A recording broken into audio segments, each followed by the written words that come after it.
우리 주 예수 그리스도께서 십자가에 달리시고 죽으시고 또 부활하신 하나님의 아들이심을 믿는 이 신앙이 오늘 우리가 예배하게 되어진 모든 기초가 되고 또 근거가 되어집니다.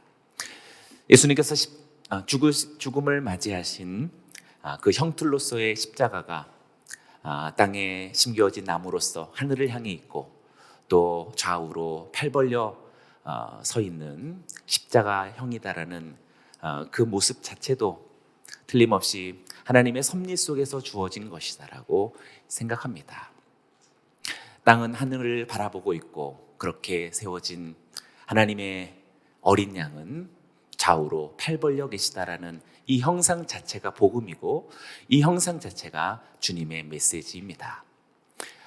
땅에서 하늘을 바라보며 하나님의 자녀가 되어진 주의 백성들은 결단코 좌우로 우리들과 함께하는 이 세대를 도외시할 수 없으며 함께 살아가는 더불어 살아가는 인생들을 우리가 모른 채 할 수 없다라고 하는 절박한 하늘은 땅을 만나고 또 그렇게 믿음을 고백하는 신자들은 이 세대의 영혼에 책임이 있다라는 것을 성경은 오늘 우리들에게 끊임없이 강조하고 도전하고 있습니다.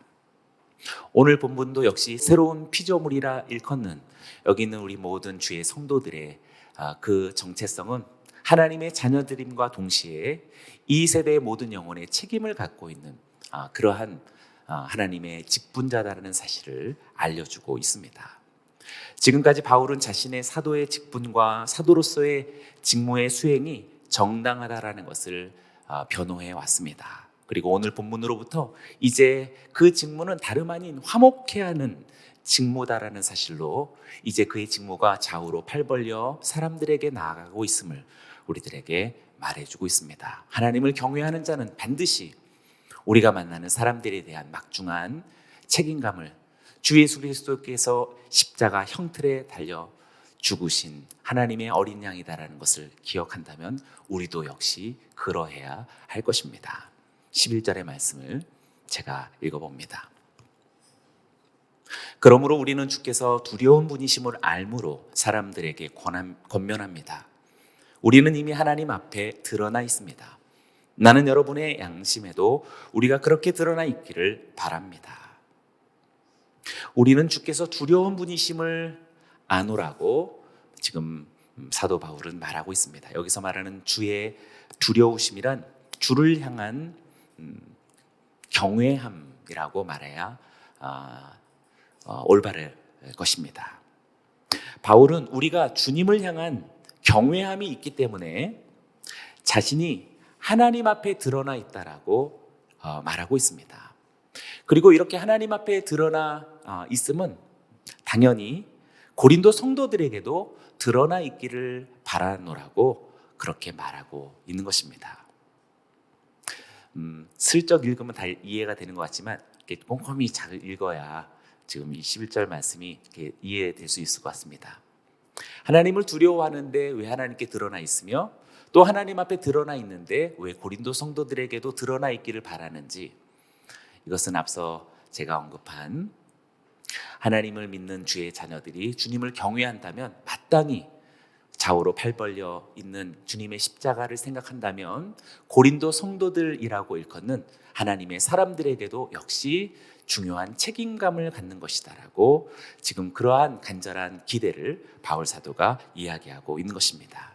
다른 말로 이야기해서 여기서 드러난다라는 것은 책임감을 의미한다라고 확신합니다.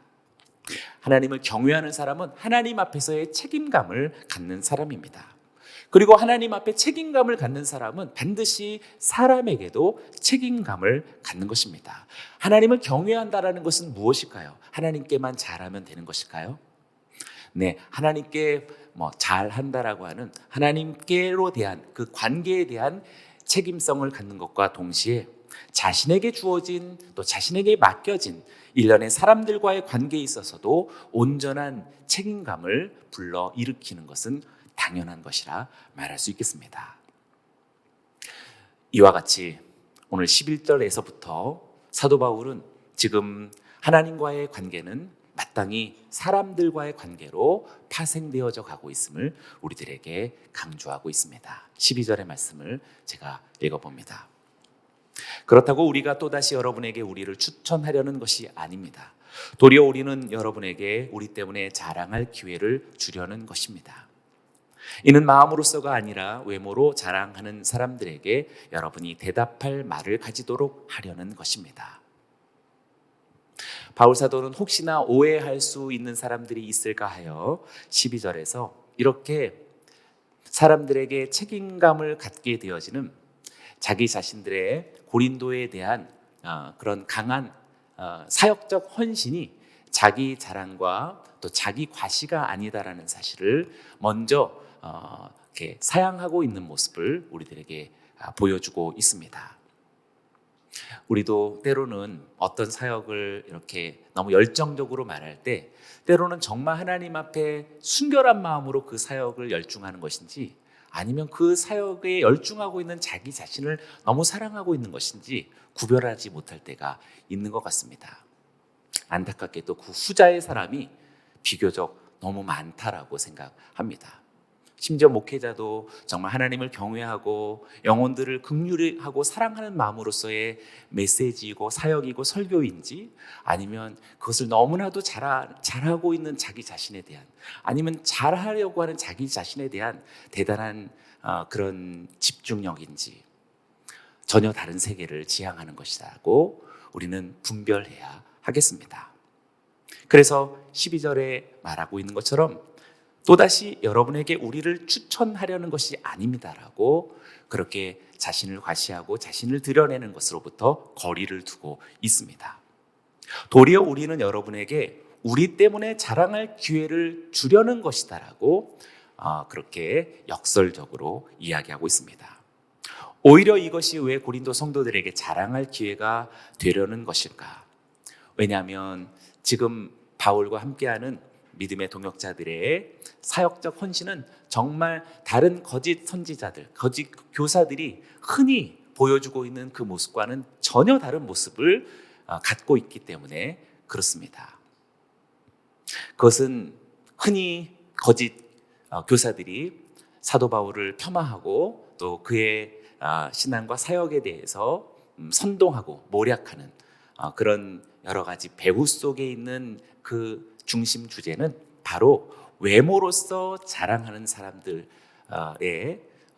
초점을 가지고 있는 그들이기 때문입니다. 여기서 말하는 외모로서 자랑하는 그들이라고 하는 것은 우리가 충분히 연상할 수 있고 생각해 볼 수 있겠습니다. 그것은 외적인 요소들로서 모든 의미와 또 가치를 지향하고 있는 세속적 가치 기준으로서의 거짓 교사들이라고 말할 수 있는 것이지요. 그런데 바울의 일행은 전혀 다른 관점을 가지고 사역적 헌신으로서 고린도 성도들을 향하고 있기 때문에 떳떳하고 당당한 것입니다.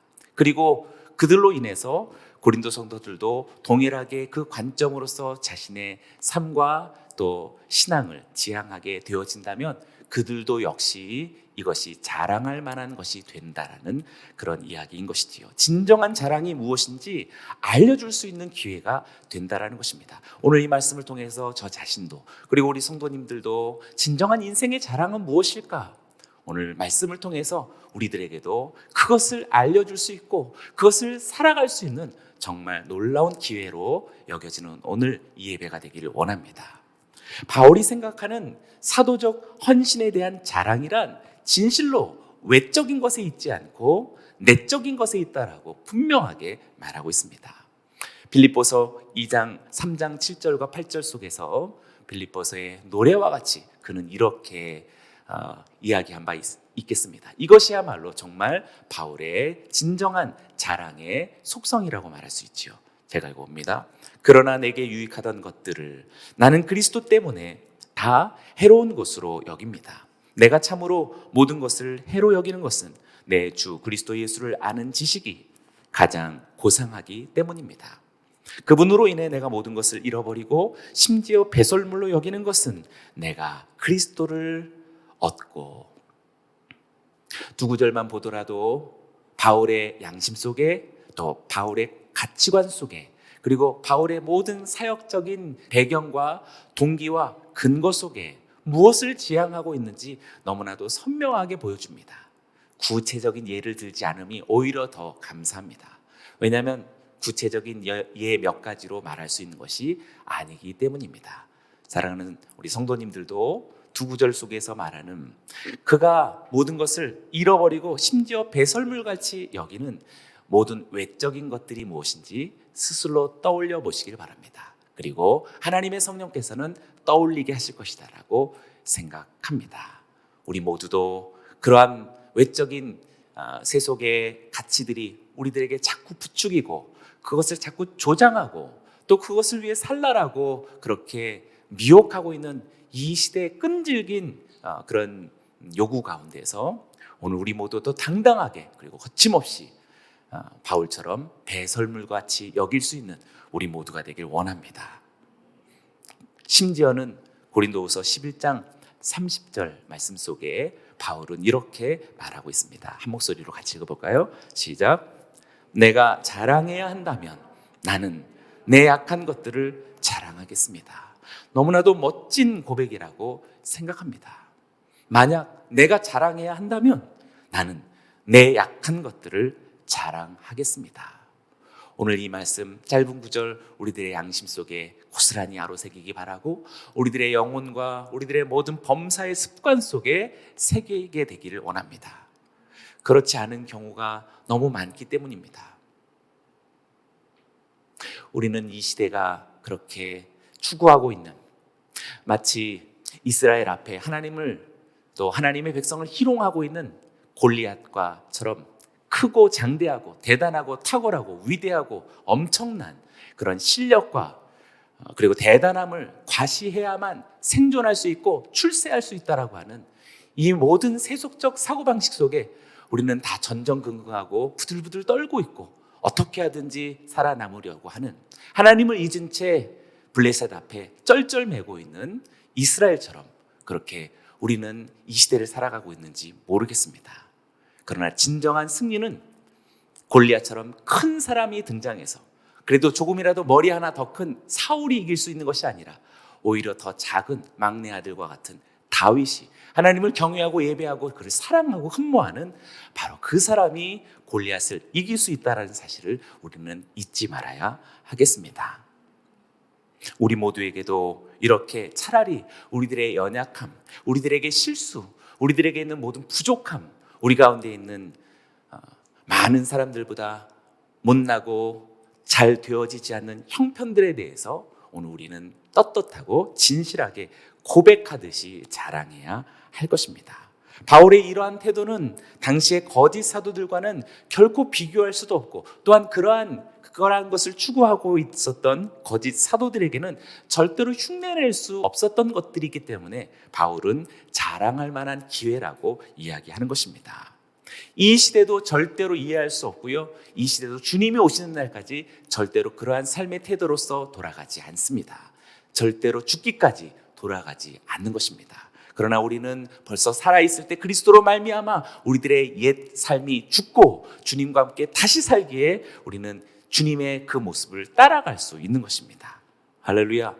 이것이 비상식적인 이해로 들려집니다. 비이성적인 이해로 들려지기에 13절 말씀과 같이 사도 바울은 말하고 있는 것입니다. 13절을 같이 읽어봅니다. 시작. 우리가 미쳤어도 하나님을 위한 것이요 정신이 온전해도 여러분을 위한 것입니다. 할렐루야.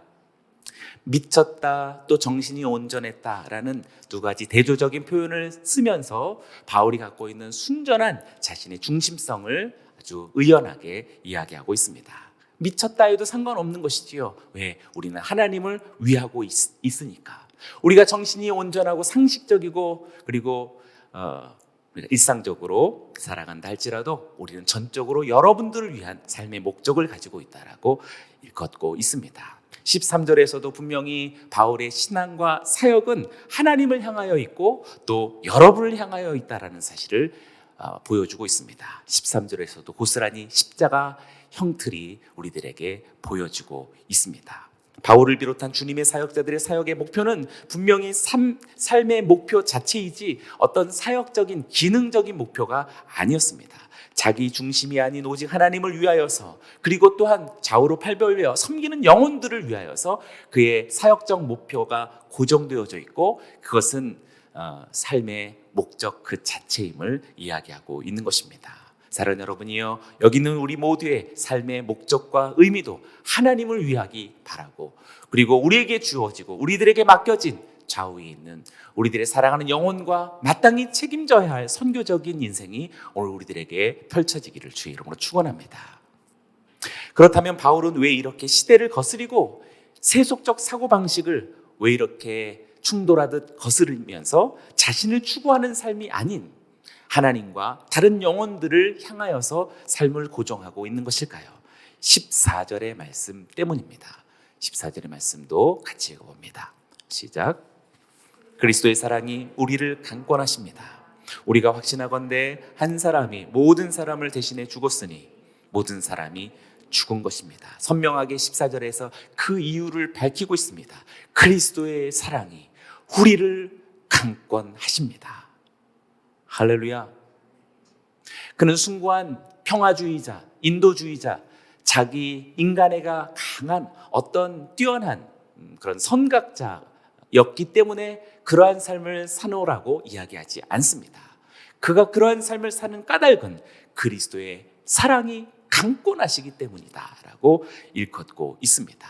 사랑하는 여러분이요, 오늘 우리 모두에게도 그리스도의 사랑이 오늘 우리들을 애워싸고 그것이 강력하게 우리의 삶을 떠밀어 우리 주님을 향하는, 또 사도 바울과 같은 믿음의 사람들의 그 삶의 여정을 우리 모두도 동일하게 나아가기를 원합니다. 여기서 말하는 그리스도의 사랑이라는 그 사랑은 구체적으로 어떤 사랑일까요? 14절 속에서 말하고 있었죠. 모든 사람을 대신해 죽은 자기 희생적 대속의 사랑이다라고 분명히 14절에서 모든 사람을 대신해 죽은 것이다라고 이야기하고 있습니다. 곧 예수 그리스도께서 자기를 위한 삶이 아니라 모든 사람을 위한 삶이었다라고 말하고 있기 때문입니다. 그러니 지금 바울이 그렇게 살아가는 것은 바울의 특별한 어떤 인간애가 아니라 고스란히 우리 주 예수님이 그렇게 사셨기 때문에 바울도 그렇게 사는 것이라는 것을 이야기하고 있는 것이지요. 모든 사람을 위한 삶이 어떤 삶이었는지 15절에서 더 구체적으로 설명합니다. 제가 읽어봅니다. 그가 모든 사람을 대신해 죽은 것은 산 사람들로 더 이상 자기 자신을 위해 살지 않고 자신을 대신해 죽었다가 살아나신 그분을 위해 살게 하시려는 것입니다. 그리스도의 대속의 사랑은 단순히 그리스도의 자기 희생에만 머물러 있지 않습니다. 우리를 위하신 주님의 그 희생적 사랑은 희생으로만 머물지 않고 또 그로 인하여서 산 사람들에게 다시 새로운 삶의 목적과 새로운 삶의 목표를 향해 나아가게 하는 그런 원천이 되고 원동력이 된다는 것을 15절 말씀 속에서 이야기하고 있는 것이죠. 마치 그리스도의 사랑은 생명력 같아 보여집니다. 다시 한번 우리가 기억하기 원합니다. 그리스도 예수의 오늘 우리 모두를 향한 대속의 사랑, 그 대속의 목적은 두 가지에 있다라는 사실입니다. 첫째, 산 사람들로 자신을 위해 살지 않게 하시려는 것이며, 둘째, 산 사람들로 그분을 위해 살게 하시려는 것입니다. 여러분, 우리 주 예수 그리스도를 믿으며 죽음에서 또 사망에서 살아나 부활의 생명을 얻으셨습니까? 그렇다면 우리는 산 사람들이라고 말할 수 있는데, 그렇다면 여기서 두 가지 산 사람들에게 주어지는 동일한 대속의 목적도 우리들에게 적용된다고 생각됩니다. 첫째는 이제는 더 이상 자신을 위해 살지 않게 하시려는 것이다라는 것이요, 또 한 가지는 더 이상 이제는 그분을 위해 살게 하려는 것이다라고 말할 수 있습니다.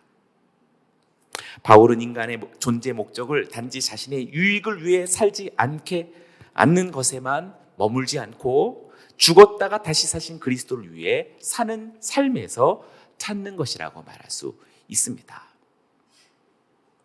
때문에 그리스도 안에서 다시 산 자들은 이제 자기 중심적이 아닌 그리스도 중심적인 새로운 존재로서의 삶을 살아가게 되는 것이지요. 사랑하는 여러분이요, 오늘 사순절이 지나는 첫 주일에 오늘 우리에게 다시 한번 너무나도 잘 알고 있는 예수 그리스도의 대속의 죽으심과 그 사랑 알고 있지만 알고 있는 것으로 그치지 않고 이제 우리는 더 이상 나 자신을 위해 살지 않겠다라고 하는 이 선명한 첫 번째 목적을 오늘도 주님 앞에 고백하고 또 우리들의 인생 앞에 선언하기를 주의 이름으로 축원합니다. 자기 자신을 위해서 살지 않는 소극적인 목적에만 머물지 않고요. 두 번째, 이제는 그리스도 예수 그분을 위해서 살겠노라는 두 번째 목적도 더불어 주어진다라는 사실입니다. 그래서 이 고백이 또 이 목적이 사도 바울에는 뼛속 깊은 곳에 아로새겨졌기에 갈라디아서 2장 20절과도 같은 유명한 구절을 우리들에게 이야기해 주었던 것입니다. 다시 암송하듯 오늘 이 구절을 읽어보시기를 바랍니다. 시작. 나는 그리스도와 함께 십자가에 못 박혔습니다. 그러므로 이제 더 이상 내가 사는 것이 아니라 내 안에 그리스도께서 사시는 것입니다. 지금 내가 육체 안에 사는 것은 나를 사랑하셔서 나를 위해 자신의 몸을 내어주신 하나님의 아들을 믿는 믿음으로 사는 것입니다. 아멘. 할렐루야. 너무나도 선명한, 그리고 너무나도 의연한, 그리고 너무나도 가슴 떨리는 바울의 생애의 목적이 눈부시게 우리들에게 비추어집니다. 사랑하는 여러분, 암송으로만 그치지 않기 원하고요. 또 지성 속에 있는 기억 속에만 있지 않기 원하고요.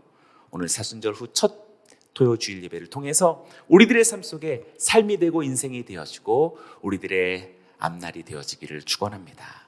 16절을 제가 읽어봅니다. 그러므로 이제부터는 우리가 아무도 육체를 따라 알려고 하지 않습니다. 전에는 우리가 그리스도를 육체를 따라 알았으나 이제는 더 이상 그렇게 알지 않습니다. 그러므로 이제부터는 아무도 육체를 따라 알려고 하지 않는다라고 말합니다. 여기서 육체를 따라라고 하는 말에 괄호를 묶고 꼭 기억해 보길 바랍니다. 아까 앞서 외모로서와 같은 의미가 되겠지요. 세상적인 방식을 말하는 것입니다. 인간적인 기준을 말하는 것입니다. 우리는 안타깝게도 아니다 하면서도 너무나 세상적인 방식에 익숙해져 있고 너무나도 뼛속 깊이 인간적인 기준에 부지불식간에 우리들의 성품과 우리들의 모든 삶의 방식이 되어진 것 같기도 합니다. 그러니 오늘 정말 겸손하고 그리고 회심의 마음을 가지고 우리의 근본 속에 있는 이 모든 세상적인 방식, 우리들의 내면에 깊이 박혀있는 이 인간적인 기준들이 모든 성령의 역사를 따라 다시 소멸되어지고 하나님의 방식이 우리들의 모든 삶을 차지하기를 원합니다. 외적인 조건에 따라 평가하거나 인식하거나 그것으로 삶을 결정짓지 않겠다라는 바울 사도의 고백인 것이지요. 자기 자신은 회심 전에는 그리스도를 그렇게 알았었다라고 솔직하게 말하고 있습니다. 그러나 이제는 더 이상 그렇게 알지 않는다라고 말합니다. 바울 사도는 예수 그리스도에 대해서 육체에 따라서 알았다라는 일종의 어떻게 보면 신학이죠. 육체를 따라서 그의 기독론이 그전에는 그릇되어진 잘못된 세속적 기준으로서 예수 그리스도를 본 것이지요. 많은 예수 그리스도의 대적자들처럼 갈릴리에서는 선한 것이 날 수 없다라고 하는 그런 그릇되어진 편견 속에 율법을 말하는 것이지만 사실상 그 율법 깊은 곳에 세상적 방식이 그리고 인간적인 기준들이 살아 숨쉬고 있었던 것입니다. 그러나 이제는 그렇게 육체를 따라 알지 않는다라고 선포하고 있습니다. 사랑하는 여러분이요, 여기 있는 저와 여러분들에게도 온전한 예수의 그리스도 되심이 우리들의 삶 속에 깊이 새겨지고 다시 깊이 그것을 살아갈 수 있는 우리 모두가 되길 원합니다. 그러나 그것은 단지 그리스도에 대한 새로운 인식만을 의미하지 않습니다. 그리스도를 육체를 따라 하지 않는다라는 것은 그리스도에게만 한정되어져 있지 않습니다. 그것은 인간론에게까지 뻗어가게 되는 것이지요. 그리스도를 육체를 따라 알지 않겠다라는 것은 사람도 역시 육체를 따라 생각하지 않겠다라는 것과 동일시되는 것입니다. 모든 인간에 대한 새로운 이해와 의미를 함께 불러오는 것입니다. 여기서 또다시 예수 그리스도의 십자가의 형틀이 보여지죠. 그리스도를 향한 새로운 이해는 반드시 세상 인간들에 대한 동일한 이해를 가져온다는 것입니다. 그것이 17절입니다. 17절을 같이 읽어봅니다. 시작. 그러므로 누구든지 그리스도 안에 있으면 새로운 피조물입니다. 옛 것은 지나갔으니 보십시오, 새 것이 됐습니다. 보십시오, 16절에서는 그리스도를 육체로 따라 알지 않는다라고 분명히 그리스도에 대한 이해를 말해주고 있는데, 갑자기 17절에서는 이제 그리스도 안에 있는 사람은 누구든지 새로운 피조물이라고 전혀 새로운 이해와 정의를 선포하고 있는 것입니다. 16절이 하늘을 향하여서 뻗어있는 나무라고 말한다면 17절은 그래서 좌우로 팔 벌려 있는 주님의 십자가라고 말할 수 있는 것이죠. 그리스도 안에 있는, 그래서 그리스도와 믿음으로써 신비로운 연합을 이루고 있는 바로 그 신자의 삶 속에는 그리스도께서 자기를 대신하여 죽으시고 살아나셨음을 믿는 성도라면 분명히 어떤 사람이든지 그리스도 안에 있는 새로운 피조물이라고 그렇게 선포하고 있습니다. 여러분 이것을 믿으십니까? 여러분 이것을 믿으십니까? 여러분은 이것을 믿으십니까? 여러분들이 새로운 피조물임을 주의 이름으로 선포합니다. 우리 좌우 옆 사람들에게 한번 선포하십시오. 당신은 정말 새로운 피조물입니다.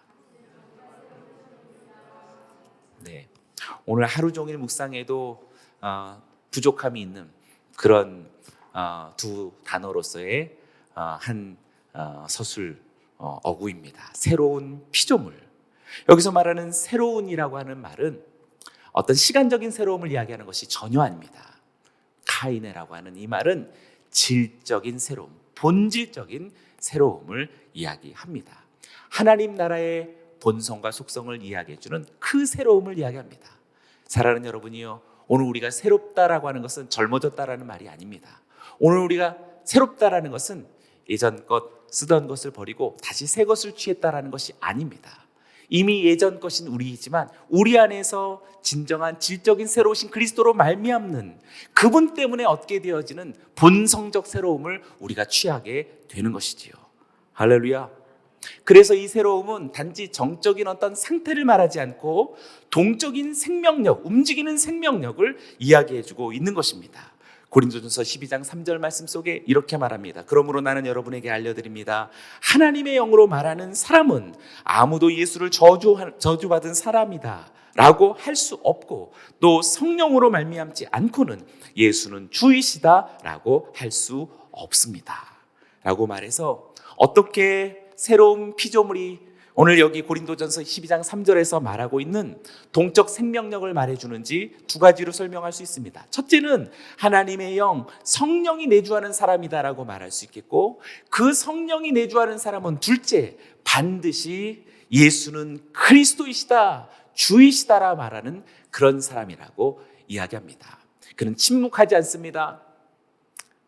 머물러 정적으로 그렇게 있는 사람이 아닙니다. 여기서 예수는 주이시다 말한다라는 것은 전도하고 선교한다라는 어떤 종교적인 측면에만 있지 않고요, 그의 모든 생애가 예수가 그리스도이시다라고 정말 진정한 생명력을 스스로가 알리고 전하고 만들어가고 세워나가는 성령의 사람인 줄로 믿습니다.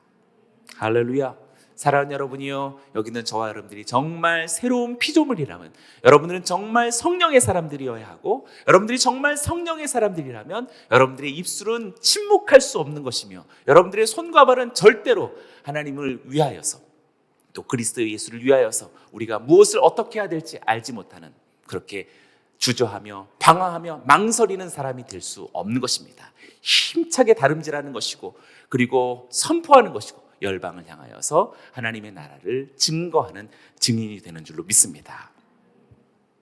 또한 옛것은 지나갔으니라고 말하는 이 말은 그리스도를 육체를 따라 알았던 과거에 왜곡되었던 지식과 또 세상에 속하였던 인식과 편견들이 이제는 지나갔다라는 것을 의미합니다. 여러분, 오늘 우리의 입술에서, 생각 속에서 잠잠히 생각하던, 그리고 그것을 따라하던 우리들의 세속적 사고방식이 있죠. 그리고 남몰래 우리의 마음속에서 추구하던 이 세상의 가치관이 있죠. 어쩌면 예배당을 떠나는 순간부터 다시 그것을 모락모락 우리는 움켜잡고 있는지도 모르겠습니다. 그것이 옛것이 지나갔다라고 말하듯이 오늘 우리 가운데 있는 철저한 세속적 사고방식이 오늘 우리들에게 다 사라져가기를 주의 이름으로 축원합니다. 우리 자녀들에게도 요구하지 마십시오. 또 우리들의 삶 속에서도 은근히 자랑하지 마십시오. 은근히 내세우면서 스스로를 과시하려고 하지 마십시오. 그것으로 위안받으려 하지 마십시오. 오직 주님 앞에 고독의 삶을 살고 십자가의 길을 걸어가는 하나님의 사람들이요 그리스도의 증인이 되어주시기를 원합니다. 그래서 보십시오, 새 것이 됐습니다 라고 바울 사도는 우리들에게 선포하고 있습니다. 여러분들 모두가 새 것이 된 줄로 믿습니다. 다시 한번 선포합니다. 당신은 새 것이 되었습니다. 아멘. 여기서 새 것이 되었다라고 하는 분명히 의지적인 시대 사용이 있습니다. 그것은 새 것이 될 것입니다가 아닙니다. 그래서 분명히 완료형 시제를 사용하고 있습니다. 벌써 새 것이 되었다라고 이야기하는 것입니다. 바울 사도에는 벌써 이렇게 그리스도의 생명력이 살아 숨쉬고 있는 것이요, 그리고 주님의 부활이 그에게서 살아나고 있는 것이요, 여기 있는 저와 여러분들에게도 그리스도의 생명과 부활의 능력이 미래 천국에서 그것을 획득하는 미래적인 인생이 아닌 지금 당장의 부활의 능력과 그 생명력이 여기 있는 저와 여러분들에게서 새 것으로 나타나는 줄로 믿습니다. 할렐루야. 이러한 모든 신비로움, 이러한 놀라운 황홀한 믿음의 고백과 선포가 어디서부터 오는 것일까요? 18절이 말하고 있습니다. 모든 것은 하나님께로부터 왔습니다. 하나님은 그리스도를 통해서 우리를 그분과 화목하게 하시고 또한 우리에게 화목하게 하는 직분을 맡겨 주셨습니다. 스스로 옛것을 버리고 새로워지는 것은 인간적인 어떤 문화적인 어떤 변천과 발달 아닙니다. 문명적인 진화 아닙니다. 문화적이고 윤리적인 수준의 상승 결단코 아닙니다. 그렇게 이루어지는 것이 아닙니다. 이러한 새로운 피조물이 되어지는 역사는 전적으로 하나님으로부터 기원하는 것이라고 말하고 있습니다. 믿으십니까? 그러니 사랑하는 여러분, 하나님께 예배하기를 즐거워하시길 바랍니다. 하나님 앞에 더 열정적으로 열광적으로 주님을 예배하길 원합니다. 주님을 향해서 손도 높이 드시길 바라고 철저하게 자신의 무릎을 굽혀 전능하신 하나님 앞에 그 권위를 인정하고 부복시키는 우리 모두가 되길 원합니다. 먹고 즐거워하는 것들도 당장에 끊어버릴 수 있는 단호함도 우리가 자주 우리가 취하기를 바라고요. 상식과 생각 속에서만 머무는 이제 신앙을 탈피하게 되기를 원합니다. 그리고 하나님께로부터의 이러한 기원은 전적으로 그리스도를 통하여서 이루어지는 것이라고 말하고 있습니다. 그래서 18절에 있는 것도 우리가 요약해 본다면 하나님은 그리스도를 통해서 두 가지를 우리들에게 주는 것이라고 지금 바울 사도가 요약합니다. 첫 번째는 우리를 하나님 자신과 화목하게 하셨다는 것이요, 둘째는 우리에게 그래서 이제 화목하게 하는 직분을 주셨다는 것입니다. 여기서 또다시 십자가의 모양이 우리들에게 드리워지고 있지요.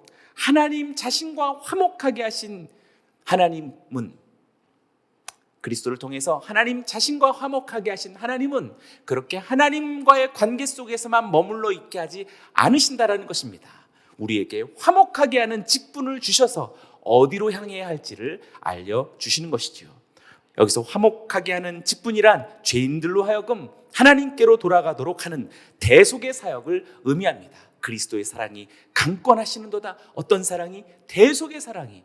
그 사랑을 입었던 바울은 또다시 그 대속의 사랑을 따라 다시 전하는 화목해 하는 직분을 부여받은 하나님의 사도라고 이야기하는 것입니다. 때문에 모든 그리스도인들은 이제 죄로 말미암아 단절되어진 하나님과 인간 사이가 이제 그리스도의 대속적 죽음으로써 화목하게 되었다라는 사실을 전파하는 사람이 된다라고 우리들에게 일컫고 있습니다. 그것을 화목하게 하는 직분이라고 말하고 있는 것입니다. 오늘 예배하는 여러분 모두에게 화목하게 하는 직분이 새로운 피조물과 동시에 주어진 줄로 믿습니다. 19절의 말씀도 함께 같이 읽어봅니다. 시작. 곧 하나님께서는 사람들의 죄를 그들에게 돌리지 않으시고 세상을 그리스도 안에서 그분과 화목하게 하셨으며 또한 우리에게 화목하게 하는 말씀을 맡겨 주신 것입니다. 하나님은 사람들의 죄를 그들에게 돌리지 않으시고 대속의 제물로서 이 땅에 오신 그리스도께 전가시키셔서 인간과 만물을 화목하게, 하나님과 화목하게 성취하셨던 것입니다. 그것이 바로 화목하게 하는 로고스, 화목하게 하는 말씀이다라고 이야기하고 있습니다. 그래서 화목하게 하는 직분이란 어렵게 생각하지 마십시오. 화목하게 하는 말씀의 직분입니다. 그러니 여러분, 오늘도 새로운 피조물이 된 사람들에게 하나님의 말씀이 거리감 있게 그렇게 있을 수 없는 것이지요. 90일의 기적이 시작되면서 성경 읽기에 우리가 전념하였고 새벽 기도회를 통해서 하나님의 말씀을 우리는 계속해서 경청하고 있습니다. 이것으로 충분하지 않다라고 저는 생각합니다. 저는 여러분들의 삶이 오직 주의 말씀으로, 여러분들의 일상이 하나님의 말씀으로 온통 주의 말씀이 지배하고 그의 말씀을 따라 사는 저와 여러분들이 되어지길 원합니다. 하나님의 말씀, 화목케 하는 말씀이 없이 화목하게 하는 직분을 수행할 수 있을까? 그것은 거짓이며 위선이라고 말할 수 있습니다. 하나님의 말씀으로 충만한 화목하게 하는 직분자된 저와 여러분들이 되길 원합니다. 마지막으로 20절의 말씀을 읽고 마칩니다. 시작. 그러므로 우리는 그리스도를 대신하는 사절이 돼 하나님께서 우리를 통해 권면하시는 것 같이 그리스도를 대신해 여러분에게 간곡히 부탁합니다. 여러분은 하나님과 화목하십시오. 할렐루야. 화목하게 하는 말씀을 받은 바울은 그리스도를 대신하는 사절이라고 자기 자신을 그렇게 정의하고 있습니다. 그리고 여기서 하나님과 화목하라고 그렇게 명령하고 있습니다. 이게 잘 보면요, 지금도 역시 20절의 말씀에서 십자가 형틀이 보여지지요. 왜냐하면 바울은 하나님으로부터 직분을 받았고 말씀을 받았습니다. 전적으로 하나님과의 관계입니다. 그리고 이제 뭘 합니까? 좌우 옆 사람들에게 하나님과 화목하십시오라고 말하고 있습니다. 직분과 말씀을 부여받은 바울이 좌우 옆으로 하나님과 화목하십시오, 하나님과 화목하십시오라고 말하고 있습니다. 그 말을 들은 사람들이 이제 하나님과 화목하겠지요. 그래서 그들은 결국 또한 어떻게 될까요? 그들도 역시 좌우에 있는 사람들에게 하나님과 화목하십시오, 하나님과 화목하십시오 라고 그렇게 말하는 인생의 삶을 살아가겠지요. 이것이 우리들의 인생인 줄로 믿습니다. 그리고 이것이 이 모든 세계의 운명이 되는 줄로 믿습니다. 주님이 곧 오십니다. 하나님과 화목하시는 여러분들 되시기를 주의 이름으로 축원합니다. 우리 하나님께 감사의 박수 올려드립니다.